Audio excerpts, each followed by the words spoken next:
A paz do Senhor, queridos irmãos, estamos aqui mais uma vez, vamos estudar a próxima lição agora, que é a lição 6, Está aqui sobre o título O Filho é igual com o Pai.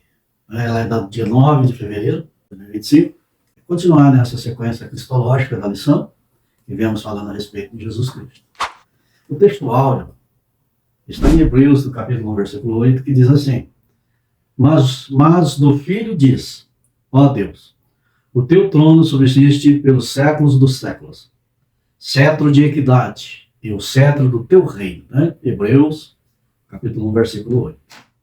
A verdade prática, o termo teológico, Filho de Deus e título, sendo assim, a existência de Jesus é desde a eternidade junto ao Pai. A verdade prática dessa lição. A leitura bíblica em classe está no Evangelho de João, capítulo 10, do versículo 30 ao 38. São 3 objetivos essa lição. Mostrar a doutrina bíblica da relação entre Deus Pai e o Filho unigênito. O segundo objetivo é refutar biblicamente a heresia do subordinacionismo.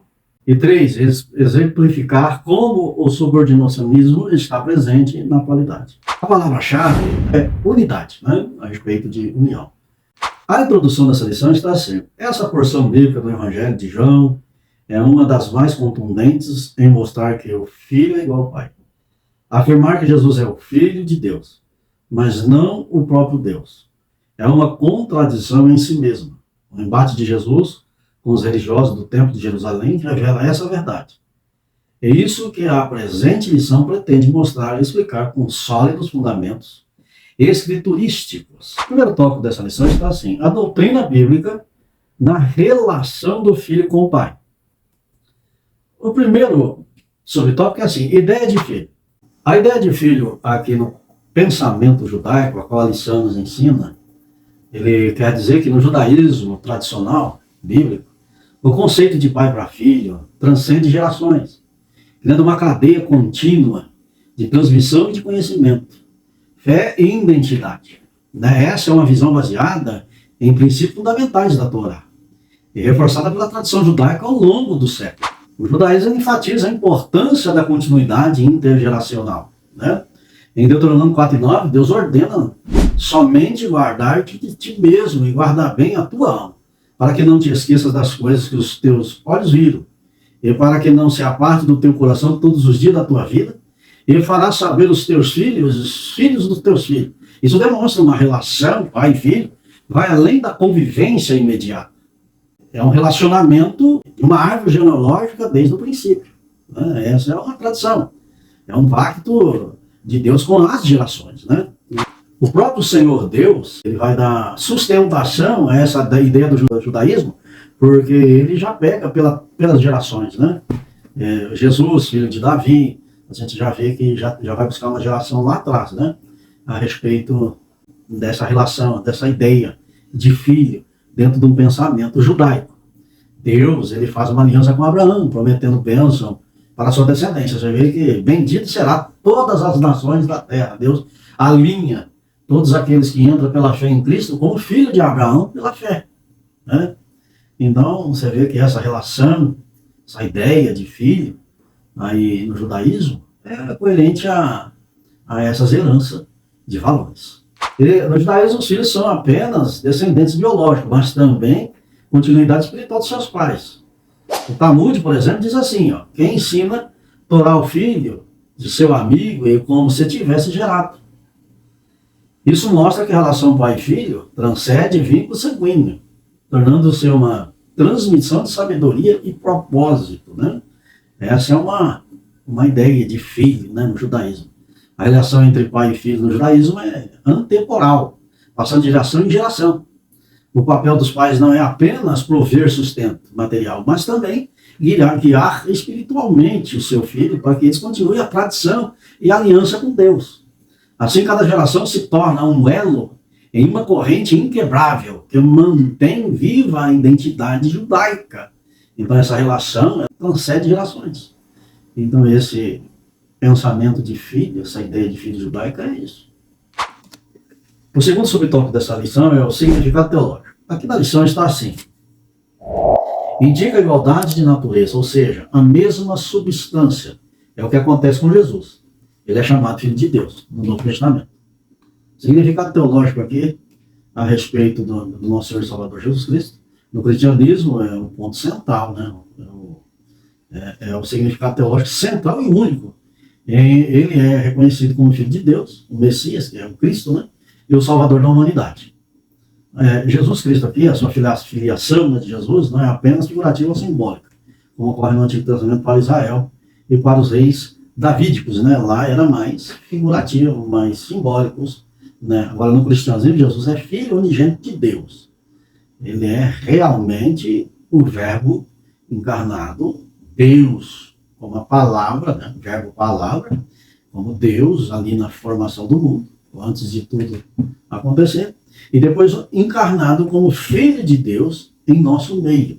Isso a gente vai encontrar lá em João, no capítulo 1, versículo 1 e 14, que diz assim: o Verbo se fez carne e habitou entre nós, cheio de graça e de verdade, e vimos a sua glória, a glória do unigênito do Pai. Né? João 10 e 30, eu e o Pai somos um. Aqui a gente vê também essa verdade, essa essência, essa mesma natureza de Deus, assim como lá em Filipenses, no capítulo 2, versículos 6 e 7, ali também vai falar da igualdade dele com o Pai, né? Essa filiação e essa afirmação implica que Jesus não é apenas um profeta ou um enviado de Deus, mas ele possui a mesma natureza divina do Pai. Jesus como Deus encarnado, que viveu entre nós, né? Essa doutrina da encarnação afirma que Jesus é Deus, que se fez homem, ele é o próprio Deus que entrou na história da humanidade. Isso está em João, no versículo 1, versículo 1. Isso aqui é o que a lição, né, está aqui falando a respeito, né, do significado teológico de tudo isso. E o Senhor Jesus aqui, indica a sua igualdade, a sua natureza e a sua substância de igual ao nosso Senhor Deus. Isso significa que Jesus tem duas naturezas, divina e humana. Ele é totalmente Deus e totalmente homem ao mesmo tempo. O terceiro subtópico está assim: o Filho é Deus. O Filho de Deus é uma expressão bíblica para referir-se à relação única do Filho unigênito com o Pai. A expressão Filho de Deus revela a divindade de Cristo. Essa verdade está mais clara na Bíblia que o sol do meio-dia, segundo o comentarista. O comentarista também vai usar o Salmo de número 45, versículos 6 e 7, e diz assim: o teu trono, ó Deus, é para todo sempre. Cetro de equidade e o cetro do teu reino. Amas a justiça e odeias a iniquidade. Por isso, Deus, o teu Deus, te ungiu com óleo de alegria, como a nenhum dos teus companheiros. Dentro desses dois versículos, os dois nomes, a nomenclatura que aparece, Deus em maiúsculo. Aqui gerou muita polêmica entre os rabinos e alguns eruditos a respeito de o Deus do versículo 7 estar ungindo o Deus do versículo 6. Aqui passou a ser estudado, né? Esse salmo passou a ser estudado e meditado. E ele mostra aqui uma referência messiânica.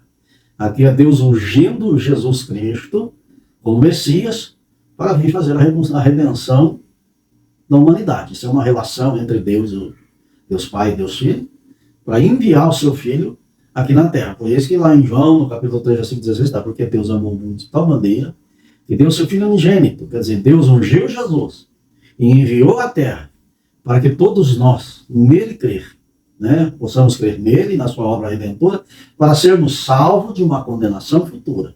Então aqui é uma visão messiânica em cima desse salmo. E essa relação entre pai e filho, desde a eternidade, né, desde lá, antes de o mundo ser mundo, Jesus já era.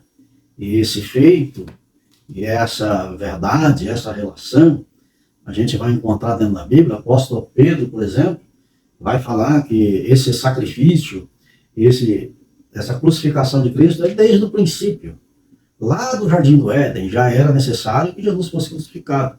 Então você vê que Deus está agindo, né, para a obra redentora, na salvação da humanidade. Esse propósito de Deus de trazer o homem de volta está sendo discutido no céu entre Pai, Filho e Espírito Santo. Agora, a revelação, que o Verbo se fez carne e habitou em nosso meio, mostra ali em João, no capítulo 1, versículo 1 e 2, já mostra, né, o resultado dessa relação entre Pai e Filho.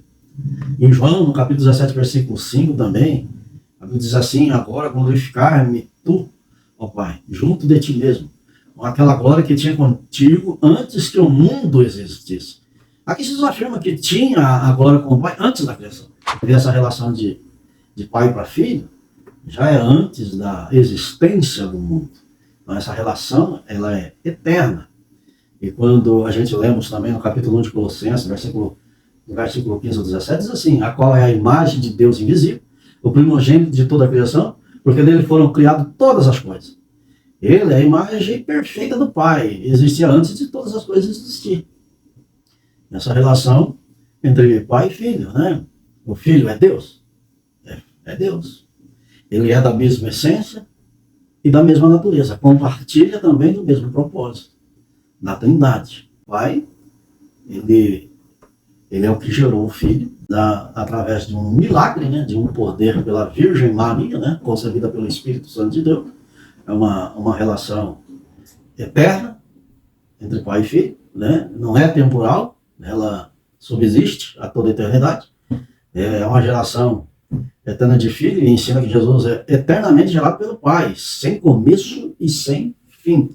Essa é a verdade bíblica, né? Hebreus no capítulo 1, versículo 3 diz assim: ele que é o resplendor da sua glória, a expressa imagem da sua pessoa. Jesus reconhece perfeitamente o Pai, que implica uma relação eterna, né? Salmo 2:7, proclamarei o decreto do Senhor, ele me disse: tu és o meu filho, e eu hoje te gerei. Refere-se à eternidade, não a um momento específico no tempo, né? Isso é que nós vemos aqui. O Filho é Deus? Sim, é Deus. Essa é uma explicação bíblica para essa relação entre pai e filho eternamente no céu. O segundo tópico dessa lição está assim: a heresia do subordinacionismo, né? O primeiro tópico é Orígenes, né? O subordinacionismo é toda a doutrina que declara ser o filho subordinado ao pai, ou a um Deus secundário, né? Ou menos divino que o pai. Os monarquianistas, os dinâmicos, os adocionistas, os arianistas, são os principais representantes dessa heresia, né? Mas os Orígenes, né? A parte principal que os Orígenes a respeito dessa doutrina do subordinacionismo, né? É uma doutrina cristológica, trinitária também, que ensina que o Filho, Jesus Cristo, o Espírito Santo, são subordinados ao Pai, em essência ou natureza, embora tenham sido rejeitados pela ortodoxia cristã, suas raízes históricas que remontam à igreja primitiva. A origem do subordinacionismo é um conceito que surgiu devido ao esforço dos primeiros cristãos para explicar, né, a relação entre Deus Pai, Deus Filho e Deus Espírito Santo. Muitos líderes da igreja primitiva tentaram conciliar a crença monoteísta com a divindade de Cristo. Algumas dessas tentativas acabaram enfatizando a supremacia do Pai, de forma que o Filho e o Espírito Santo fossem vistos como os inferiores em essência. Essa é a ideia do subordinacionismo, né, da primeira igreja, lá dos primeiros irmãos, né, lá na igreja primitiva. Os pais da igreja que tiveram um pouco de dificuldade de explicar a respeito da Trindade. Justino, né, o Marte, né, ele é de 100 a 165 depois de Cristo, ele defendia a divindade de Cristo, ele descrevia o Filho como subordinado, o Pai em função e derivado dele. Orígenes, que é o que a lição aponta, ele é de 185 a 254 depois de Cristo, ensinava que o Filho era eternamente gerado pelo Pai, mas sustentava uma hierarquia dentro da Trindade, onde o Filho e o Espírito Santo eram inferiores ao Pai, sem poder e glória. O subordinacionismo e o arianismo, né, os dois, né, eles se encontram uma expressão mais radical no arianismo, né? O subordinacionismo encontrou sua expressão mais radical no arianismo. É uma heresia proposta por Ario, né, que aprendemos na lição passada a respeito disso. Ario, de 256 a 336 depois de Cristo, ele ensinava que o Filho era criado pelo Pai, portanto não era coeterno como ele. O Concílio de Nicéia, 325 depois de Cristo, condenou essa visão e afirmou que o Filho é a mesma essência, né, do Pai, é o mesmo Deus, vive a mesma natureza, né? Alguns requisitos do subordinacionismo após Nicéia Mesmo após a condenação do arianismo, algumas formas sutis do subordinacionismo continuaram em discussão teológicas, né? Então, transpassou o Concílio de Nicéia. O semi-arianismo argumentava que o filho era semelhante, né, ao pai, mas não idêntico em essência. O subordinacionismo funcional, embora a igreja tenha afirmado a igualdade de essência de pai e filho, alguns teólogos sustentavam que o filho tinha uma função subordinada dentro da Trindade. O credo niceno de Constantino Napolitano, 381 d.C., já afirmou a consubstancialidade do Filho e do Espírito Santo com o Pai. Encerrando o debate na igreja oficial, o subordinacionismo foi definitivamente rejeitado como heresia, porque negava a plena divindade de Cristo e do Espírito Santo. O subordinacionismo tem raiz antiga, mas foi rejeitado pela ortodoxia cristã, que afirma a plena igualdade do Pai e do Filho e do Espírito Santo em essência. Tá? Agora, a Bíblia, ela nos deixa bem claro. Tem, por exemplo, aqui na lição diz em Mateus, no capítulo 28, versículo 19, diz assim: Ide, portanto, fazeis discípulos de todas as nações, batizando em nome do Pai, e do Filho e do Espírito Santo. Revela a mesma essência nesse versículo, na Trindade. Sem subordinação, mas sim numa essência só. E ainda tem o versículo de 2 Coríntios 13, que é a bênção apostólica dita por Paulo. Vamos ler a bênção apostólica em 2 Coríntios, capítulo 13, versículo 13. A Bíblia diz assim, o versículo 13 e depois o 14. Todos os santos o saudam. A graça do Senhor Jesus Cristo, o amor de Deus e a comunhão do Espírito Santo seja com todos vós.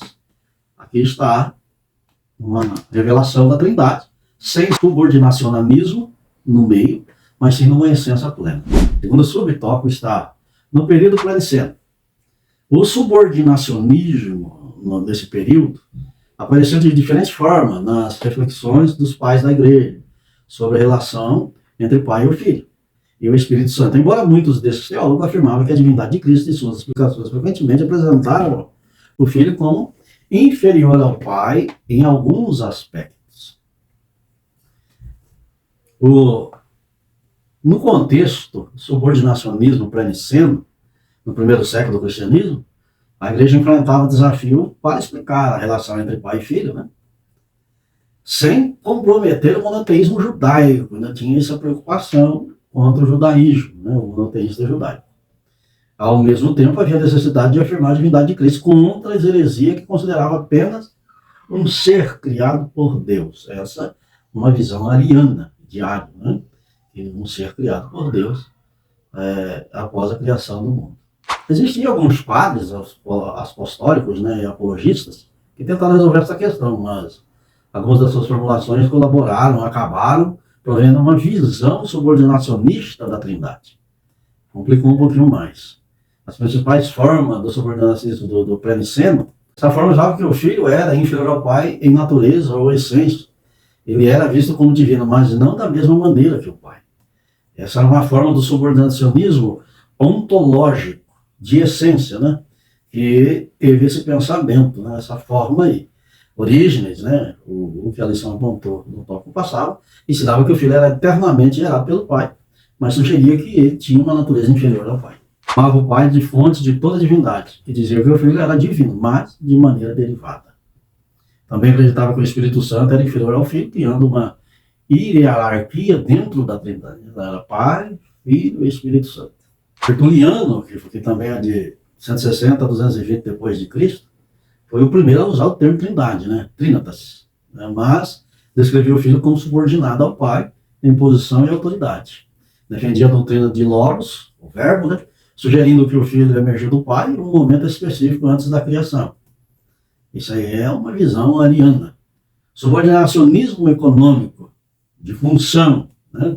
Essa visão afirma que o filho era subordinado ao pai apenas em função, mas não em essência. Justino Marte, que é de 100 a 165, né, que falamos agora no tópico passado, defendia que Cristo era Logos, ou Verbo, né, palavra, preexistente, mas distinto e subordinado ao pai. Descrevia que Jesus como um segundo Deus em relação ao pai. Irineu de Lyon, 130 a 202 depois de Cristo, afirmava a preexistência de Cristo, mas enfatizava a superioridade do pai. Chamava o Filho e o Espírito Santo de as mãos de Deus, sugerindo que era um agente subordinado à vontade do Pai. Hipólito de Roma também, lá de 170 a 275 depois de Cristo, combatia o modalismo, que dizia que pai e filho eram a mesma pessoa, mas acabava apresentando o filho como subordinado ao pai. A oposição ao subordinação crescendo. E foram contra essa visão, né? Apesar dessas visões subordinacionistas, alguns pais da igreja já defendiam a igualdade do pai e do filho, né? Os que foram contra, né? O Novaciano, que é de 200, 258 depois, defendia a plena divindade do filho. Dionísio de Roma, né, que é 268 depois de Cristo, rejeitou a ideia de que o filho era criado ou subordinado em essência.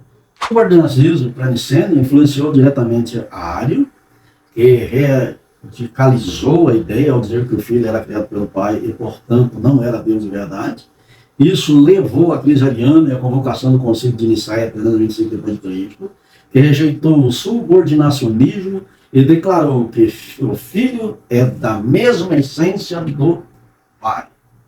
Então, no período pré-niceno, muitos teólogos cristãos viam o filho como subordinado ao pai, seja em essência ou em função. No entanto, essa ideia foi gradualmente refinada até a igreja, provavelmente rejeitou o subordinacionismo. No Concílio de Nicéia, a doutrina ortodoxa passou a afirmar que o filho é igual ao pai, em essência, mas distintos em pessoa, pessoas diferentes, mas o mesmo Deus em essência. O terceiro subtópico está assim: métodos usados pelos subordinacionistas, né? Quais eram os métodos que foram usados na igreja primitiva para afirmar essa heresia, né? Os subordinacionistas, eles usavam diferentes métodos teológicos, filosóficos, exegéticos, né, para justificar a sua posição de que o Filho e o Espírito Santo eram subordinados ao Pai. E a gente identifica aqui a interpretação bíblica seletiva, exegese parcial, texto fora de contexto, né, para poder explicar e dar veracidade à sua doutrina. Eles enfatizavam versículos que precisavam indicar a inferioridade do Filho em relação ao Pai, ignorando passagens que falavam da sua igualdade, né? Versículos usados por subordinacionistas, que nem, por exemplo, João capítulo 14, versículo 28, o Pai é maior do que eu, né? Interpretado como prova de que o Filho era menor em essência. Lá em 1 Coríntios, no capítulo 15, versículo 28, tem uma passagem que diz assim, o versículo diz assim: quando, porém, todas as coisas estiverem sujeitas, então também o próprio Filho se sujeitará àquele que todas as coisas lhe sujeitou, para que Deus seja tudo em todos. Eles mostravam que Jesus tem uma posição subordinada ao Pai, mostrando nesse versículo. Em Marcos também, no capítulo 13, versículo 32, era mais um usado no método, né, deles para afirmar essa doutrina, que diz assim: mas a respeito daquele dia, hora, ninguém sabe, nem os anjos do céu, nem o Filho, senão o Pai. Aqui eles argumentavam que o Filho não sabe algo, então ele não pode ser igual ao Pai, né? Se ele não sabe, ele não pode ser igual. Só que a resposta aqui bíblica, a resposta ortodoxa aqui, esse versículo deve ser interpretado no contexto da encarnação de Cristo, quando ele assumiu a posição de humildade, ele assumiu um corpo humano. Então, ali em Filipenses, no capítulo 2, no versículo 6 ao 8, mostra que ele se esvaziou a si mesmo, né? E tomou forma de homem. Então agora tem a nossa semelhança, né? E combate essa ideia do subordinacionista, né? Agora, o neoplatonismo e o estoicismo, que é uma filosofia grega, né, que muitos teólogos pré-nicenos foram influenciados pelo pensamento grego, que via Deus como absolutamente transcendente e, portanto, incapaz de interagir diretamente com o mundo material. Isso levou alguns a verem o Filho como intermediário inferior a Deus e a criação. Jesus como intermediário entre Deus e a criação. Platão e o Verbo, Platão e o Logos, né? Um conceito como um ser inferior derivado, influenciou Justino, Marte e Orígenes. Eles foram lá em Platão e pegaram dentro da filosofia dele e trouxe para dentro dessa visão subordinacionistas, né? Essa visão que acrescentou mais na filosofia deles. Alguns métodos que eles usaram também na época, como o neoplatonismo, né, ali se inspirando em Platão, propuseram que o Pai era um ser supremo e o Filho era derivado dele. E o Espírito Santo era inferior ao Filho. A nossa interpretação bíblica não pode ter filosofia grega misturada. A Bíblia é genuína, ela mesmo se interpreta, ela mesmo se responde. Não precisa de filosofia humana para falar a respeito da Bíblia. E os métodos que eles usou no passado, ele se inspirou muito na ideia de Platão. Agora, o cristianismo não pode ser escravizado à filosofia grega. O Filho é coeterno e consubstancial com o Pai, que nem está lá em João, capítulo 1, versículo 1. Essas analogias são imperfeitas. O subordinacionista tentava explicar a relação entre pai e filho usando analogias que implicavam a hierarquia. Né? A analogia do sol e da luz, né? O pai seria como o sol e o filho como a luz, e dele procede sugerindo que o filho era dependente do pai. Essas analogias humanas comparavam a relação pai e filho com o pai humano, e o seu filho implicando uma relação de origem e dependência. Né? A Bíblia agora é uma resposta ortodoxa. Essas analogias são falhas, porque o filho não foi criado no tempo, mas gerado eternamente. Isso está na Bíblia. Antes de o mundo ser, ele era. Antes de toda a criação, Jesus já estava lá no princípio. No princípio era o Verbo, e o Verbo era Deus, e o Verbo estava com Deus. Esse argumento da geração temporal é arianista.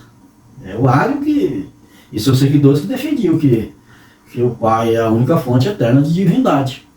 E o Filho foi gerado, então houve um tempo que ele não existia. Se o Filho foi criado, ele não é Deus. E nem da mesma essência do Pai. Agora, no Conselho de Nicéia, rejeitou esses argumentos, afirmando que o Filho é gerado eternamente na criação, mesma essência do Pai. Então, esses métodos, usados, essa forma de heresia que surgiu na igreja primitiva, subordinacionistas, que tentaram implantar essa filosofia no meio da igreja. Agora, aqui umas respostas bíblicas que refutam essa visão, subordinacionistas, né? A Bíblia rebate essa heresia, né, que começou ali no primeiro século, né? Essa igualdade essencial do filho com o pai, né? A Bíblia vai falar ainda em João, capítulo 1, versículo 1 e 2, né? No princípio era o Verbo estava com Deus, e o Verbo era Deus. Ele estava no princípio com Deus, na criação, ele estava ali, na formação de todas as coisas, onde ele é identificado ali como a palavra de Deus na formação do universo. No Evangelho de João, capítulo 10, versículo 30, ele diz: eu e o Pai somos um. Jesus afirma que essa unidade é essencial com o Pai. Não há hierarquia aqui, mas igualdade. Colossenses, capítulo 1, versículo 15 ao 17, ele é a imagem do Deus invisível, primogênito de toda a criação, porque nele foram criadas todas as coisas, no céu e na terra, visíveis e invisíveis, tudo foi criado por meio dele e para ele. Isso aqui refuta a ideia do subordinacionismo, né? Jesus é a imagem de Deus, do Deus invisível, é a fonte de toda a criação. Ele não é parte da criação, mas o agente criador, né? Ele está ali presente. A divindade dele é plena, né? A divindade de Jesus Cristo. Em Filipenses, no capítulo 2, versículo 7, versículos 6 e 7, diz que sendo de forma de Deus, ele não teve por usurpação de ser igual a Deus, mas a si mesmo se esvaziou, tomando a forma de servo, fazendo semelhante aos homens.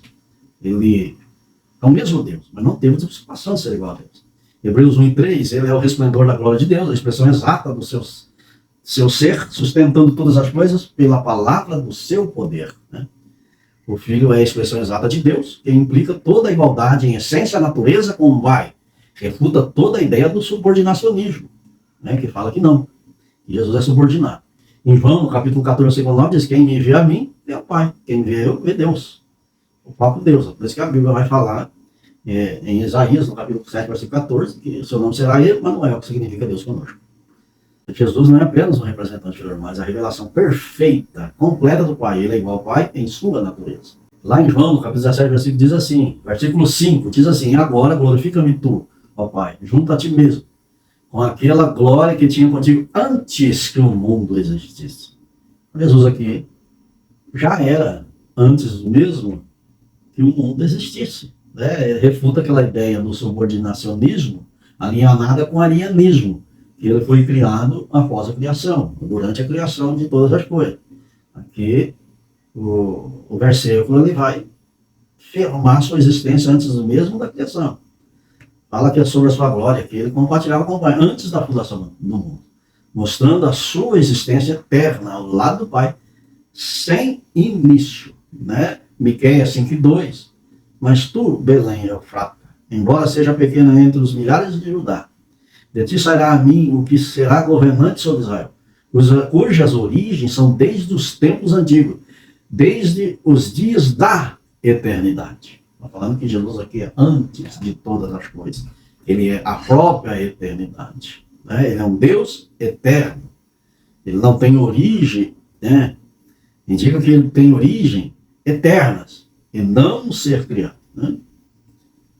Em Atos, no capítulo 5, versículo 3 ao 4, também, o Pedro vai falar a respeito da existência e da pessoa, da terceira pessoa da Trindade, que é o Espírito Santo de Deus, a sua existência também, né, em toda a eternidade. Pedro vai tomar a palavra dizendo assim, a Ananias, porque mentiste ao Espírito Santo, reservaste para ti parte do preço do campo, enquanto permanecia, não era teu, e depois de vendido não estava em teu poder? Como é que assentaste no coração em fazeres isto? Não mentiste ao homem, mas a Deus. Né? Você vê que traz uma essência de união e de igualdade, de Pai, Filho e Espírito Santo. O Espírito Santo aqui é chamado de Deus. Mentir ao Espírito Santo é mentir a Deus, o que indica a divindade plena do Espírito em igualdade com o Pai e com o Filho. Né? Então a Bíblia vai refutar em várias passagens bíblicas essa ideia, essa heresia, essa filosofia, né, de subordinacionista. Né? Mateus 21, 19, você vai achar, né, e muitas outras passagens bíblicas vai falar a respeito contra essa ideia do subordinacionismo. A fórmula trinitária mostra que o Pai, o Filho e o Espírito Santo são unidos em um único nome, indicando igualdade de poder, autoridade e divindade. Vamos agora no terceiro tópico da lição, que diz assim, como o subordinacionismo se apresenta hoje. O primeiro subtópico do terceiro é no contexto islâmico. No contexto islâmico, o subordinacionismo, aqui nesse contexto, o Islã, ele considera Jesus como um dos maiores profetas, mas não é visto como filho de Deus, nem como parte de uma trindade. Em vez disso, o Islã ensina que Jesus é uma criatura que foi criada por Deus, que foi enviada como mensageiro para criar o povo, ou em outras palavras. Embora Jesus tenha uma posição elevada entre os profetas, ele não é divino. E a sua natureza humana o coloca em uma posição subordinada em relação a Deus. Essa é uma visão islâmica a respeito do Senhor Jesus. O subordinacionismo islâmico, portanto, pode ser visto na distinção clara entre o Criador, que é Allah, e a criatura, que é Jesus. Sendo que Jesus nunca é adorado como Deus, mas respeitado como profeta e servo de Allah. Em contraste ao cristianismo tradicional, especialmente em suas doutrinas da Trindade e da divindade de Cristo, afirma que Jesus é Deus, coigual e coeterno, com o Pai e o Espírito Santo. O Islã rebate essa doutrina no Alcorão. O Alcorão vai dar uma ideia de como eles têm a posição de Jesus entre o islamismo, né? Entre o Islã, né? Na doutrina islâmica. Né? Essa diferença é um dos pontos centrais de divergência entre o Islã e o cristianismo. E reflete a visão islâmica que Deus é absolutamente único. Né? E que não há nenhum ser que possa ser associado a ele em divindade. Agora, o Alcorão contém várias referências a Jesus, e a Isa, né? Que reflete a visão islâmica de sua posição subordinada a Deus, sem qualquer reconhecimento de sua divindade e filiação divina. Algumas passagens relevantes, inclusive. Né?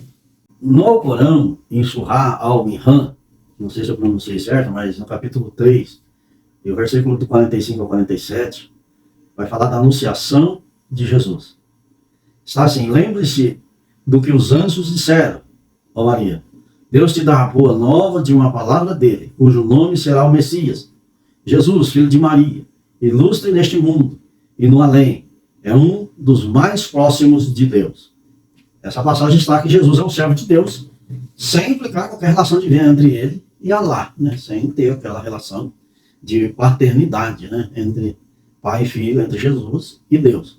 Em Surah An-Nisa, né? Também, eu também não sei isso, se pronunciei corretamente, mas no capítulo 4, versículos 157 e 158 diz assim, a negação da crucificação, né? E por dizerem, né? Certamente matamos o Messias, Jesus, filho de Maria, o mensageiro de Deus, mas eles não o mataram, nem o crucificaram, mas apenas ele foi feito parecer, e aqueles que discordam sobre ele estão, na verdade, em dúvida sobre isso. Essa passagem reflete a visão islâmica de que Jesus não foi crucificado, reforçando a sua subordinação a Allah, sem qualquer ressurreição ou sacrifício divino. Né? E a declaração no dia do juízo também é uma outra passagem do Alcorão, que está assim, Lembra-te-ei do que fizeste na vida terrena, quando o Deus reunir todos os profetas e a sua comunidade no dia da ressurreição. No dia do juízo, Deus vai questionar Jesus sobre ele. Se ele ensinou as pessoas a adorá-lo, e Jesus responderá que ele sempre indicou que adorasse a Deus único, e afirmando a sua posição como servo e mensageiro de Deus. Essas passagens do Corão, que são muitas, que vai falar a respeito de como é Jesus dentro dessa filosofia subordinacionismo dentro do Islã, mostrando Jesus como um eterno subordinado a Deus. O Islã prega isso, está no Alcorão, tem várias outras passagens que estão aqui, e a gente não tem necessidade de ler, mas que explica a posição de Cristo dentro do Islã. Agora, a Bíblia Sagrada, ela vai rebater essa ideia. Ali em Efésios, no capítulo 1, versículo 21, está assim: acima de todo principado, e potestade, e poder, e domínio, e de todo nome que se possa referir, não só no presente século, mas também no vindouro. Aqui fala a respeito do nosso Senhor Jesus Cristo como um ser eterno, acima de tudo, de todas as potestades, de toda a criação. E o versículo 22 ainda fala mais: por todas as coisas debaixo dos pés, para ser o cabeça sobre todas as coisas. E o deu à igreja, a qual é o seu corpo, plenitude daquilo que tudo enche em todas as coisas. Aqui está o nome do Senhor Jesus sobre todos os nomes, acima de todas as coisas, e tudo está nele. O Senhor Jesus, um ser eterno, igual a Deus, que rebate essa ideia do islamismo. E ainda tem mais esse versículo aqui, de Filipenses, no capítulo 2, do versículo 8 a seguir. O versículo 8 ao 11, que diz assim: em si mesmo se humilhou, tornando-se obediente até a morte de cruz, pelo que também Deus o exaltou sobremaneira e lhe deu o nome que está acima de todo nome, para que o nome de Jesus se dobre todo o joelho, no céu, na terra e debaixo da terra, e toda língua confesse que Jesus Cristo é o Senhor, para a glória de Deus Pai. Aqui refuta toda essa ideia do islamismo. Em Marcos, no capítulo 5, versículo 7, até o inimigo de nossas almas afirma que Jesus é o Filho de Deus, é o Filho do Deus Altíssimo. Ele vai dizer assim, exclamando com alta voz: que tenho eu contigo, Jesus, Filho do Deus Altíssimo? Conjuro-te, porque Deus, que não me atormentes. Porque Jesus lhe dissera: espírito imundo, saia deste homem. Aqui estão vendo a autoridade e poder de Jesus, e a confissão dos demônios a respeito do Cristo que havia vindo para expulsá-los. E eles confessam que Jesus é Filho do Deus Altíssimo, combatendo toda essa ideia do islamismo que está no Alcorão. Segundo o subtópico do terceiro tópico, está assim: o movimento das testemunhas de Jeová. Aqui o comentarista afirma que eles creem em vários deuses. Existe até aqui na lição uma pegadinha a respeito da sua crença, da sua filosofia. O escritor, ele diz assim aqui no comentário: diz uma boa pergunta que incomoda a testemunha de Jeová. Jesus Cristo é uma divindade falsa ou verdadeira? Se a resposta for positiva, elas são obrigadas a reconhecer a divindade de Jesus e a Trindade. Mas se a resposta delas for negativa, elas estão admitindo que são seguidoras de um Deus falso. Porque a Bíblia vai colocar Jesus como Deus, com a essência em divindade igual a Deus, vivendo dentro de uma trindade. E os testemunhos de Jeová, eles não acreditam nessa possibilidade. E na tradução de Um Novo Mundo, ali uma tradução original do grego para a transliteração para chegar para nós aqui, que no princípio era o verbo era Deus, o verbo estava com Deus, eles vão dizer que o princípio era o verbo e o verbo era um Deus. Esse um Deus aqui é um artigo indefinido. Pode ser qualquer Deus. Você pode colocar qualquer Deus, que é um Deus. Tanto faz. Então, por isso que existe esse conceito de acreditar em mais de um Deus. Claro, os testemunhos de Jeová, Jesus, como criado e subordinado a Deus. As testemunhas de Jeová acreditam que Jesus é o Filho de Deus, mas ele não é Deus. Eles ensinam que Jesus foi criado por Jeová. Essa é aquela ideia do arianismo, introduzido aqui com uma roupagem nova no meio do testemunho de Jeová. Agora, no seu trabalho e na sua obra na terra, totalmente subordinada a Deus, segundo os testemunhos de Jeová, para essa afirmação. Eles vão usar na tradução de Um Novo Mundo, que é a tradução da Bíblia deles, e vão pegar lá Colossenses 1, capítulo 1, versículo 15 e 16, eles vão usar essa passagem para falar, para afirmar, né, a sua filosofia, os testemunhos de Jeová, né, menosprezando toda a Trindade, não crendo no Pai, no Filho e no Espírito Santo, colocando Deus como a única essência em natureza divina, nem o Filho e nem o Espírito Santo. A palavra primogênito aqui, interpretada pelos testemunhos de Jeová, como indicar que Jesus foi o primeiro a ser criado por Jeová, o que coloca Jesus em uma posição subordinada, pois ele foi criado antes de todas as coisas, as outras coisas, mas não é eterno como Deus. Aí ele vai usar lá nessa tradução o Provérbios do capítulo 8, versículo 22 ao 30. Né? Jeová me possuía como um princípio de seu caminho, mais antiga de suas obras. Ele é mais antigo das obras de Deus. Essa é uma visão do testemunho de Jeová dentro de uma visão, né, da qual nós estamos estudando, subordinacionismo, né, que é apresentado aqui pelo testemunho de Jeová. Mas cremos na palavra de Deus, a palavra de Deus é viva e eficaz, e fala que Jesus é Deus. Então, Pai, Filho e Espírito Santo é uma trindade que vive dentro de uma mesma essência, num só propósito. E esse propósito é salvar a humanidade através de Cristo. No capítulo 15, versículo 27 e 28 de 1 Coríntios, está assim: porque todas as coisas Jeová sujeitou debaixo dos pés dele. Mas quando se disser que todas as coisas foram sujeitas a ele, claramente isso não inclui aquilo que sujeitou todas as coisas a ele. Mas quando todas as coisas forem sujeitas a ele, então o Filho mesmo se submeterá àquilo que sujeitou todas as coisas a ele, para que Deus seja tudo em todos. Então você vê que não tem nada de subordinação aqui. Aqui está tudo sujeito a ele. A Deus Pai, a Deus Filho e a Deus Espírito Santo. Em uma só essência. Refutando essa ideia do testemunho de Jeová, que diminui Jesus Cristo como um Deus menor do que o Deus Altíssimo, o Deus Jeová Jiré. Então ele vai colocar em essência de igualdade. Tanto o Pai como o Filho como o Espírito Santo. Essa é a lição dessa semana. E a conclusão dela está assim: o termo filho em relação a Jesus tem sido assunto de debate teológico desde o período dos pais da igreja. A interpretação bíblica que se faz é: Jesus é o filho unigênito, não porque foi gerado, mas sim porque é da mesma substância do Pai. Essa é a conclusão dessa lição. Que Deus abençoe a todos os irmãos por estar comigo aqui nesta aula. São os irmãos que orem, busquem a presença de Deus, pesquisem, estudem, procurem aprender bastante para poder falar a respeito dessa lição, porque essa heresia que está aí, e essa e outras, né, que estão tentando aí com roupagem nova, querendo entrar no nosso meio, ter cuidado, porque tem tanta heresia aí, tantas seitas de heresias, que estão levando muitas vidas para a condenação eterna. E a gente precisa saquear o inferno, anunciar o verdadeiro Cristo, anunciar o verdadeiro sacrifício do nosso Senhor e Salvador Jesus Cristo, para que mostrar a essa humanidade que só Jesus é o caminho que leva à salvação, que leva a Deus. Meus irmãos, não se esqueça de se inscrever no canal, né, compartilhar e dar um like. E comenta aí, faz aí um comentário para a gente estar respondendo aí o comentário dos irmãos. Que Deus abençoe os irmãos. Vamos orar. Grandioso e eterno Deus, Pai de bondade, Deus de misericórdia. Obrigado, Jesus, por esses momentos aqui na Tua presença. Ó Deus, na ministração dessa aula, aprendendo cada vez mais da Tua palavra. Ó glorioso Deus, assim eu te agradeço e intercedo também pelos professores, pelos alunos, por todos aqueles que vão aprender também desta aula, glorioso Deus. Sê com eles, Pai de bondade, entra com providência na vida de cada um, ó Pai, revelando a Tua palavra, para que eles possam, Senhor, ensinar com sabedoria, direcionada pelo Teu Espírito Santo. Assim eu te peço em nome de Jesus, para a glória do Seu nome.